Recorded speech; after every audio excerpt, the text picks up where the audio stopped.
কাকের মুখে রটল খবর বনের রাজা বাঘ মরেছে। জন্তুরা তাই একে একে মরা বাঘকে এলো দেখে। কেউ করলো উহু আহা, কেউ বলল বাঁচা গেছে। সবাই তখন বলল ভেবে, কে তাহলে রাজা হবে?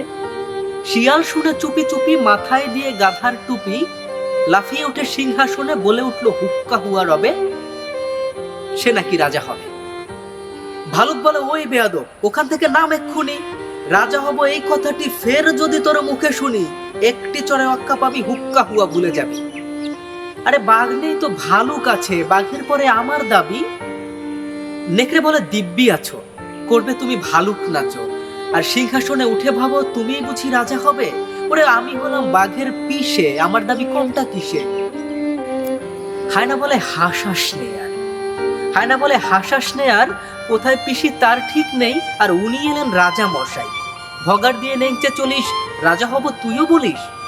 বানর বলে, ওরে হায়না, জানিস তো তোকে কেউ চায় না, জুড়ে দিলি তুইও বায় না। আমি বানর, অর্ধেক নর, বনবাসী বুদ্ধিজীবী, আমায় রাজা করতে হবে, সবাইকে বলে দিবি।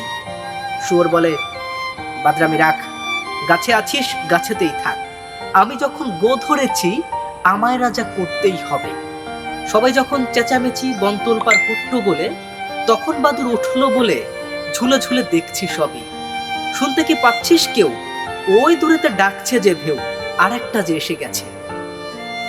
আরে বাবা, কেউ বলে পালা পালা, কেউ বলে আর ফুলের মালা, আমাদের তো রাজা সাজা, বাঘই হলেন আসল রাজা।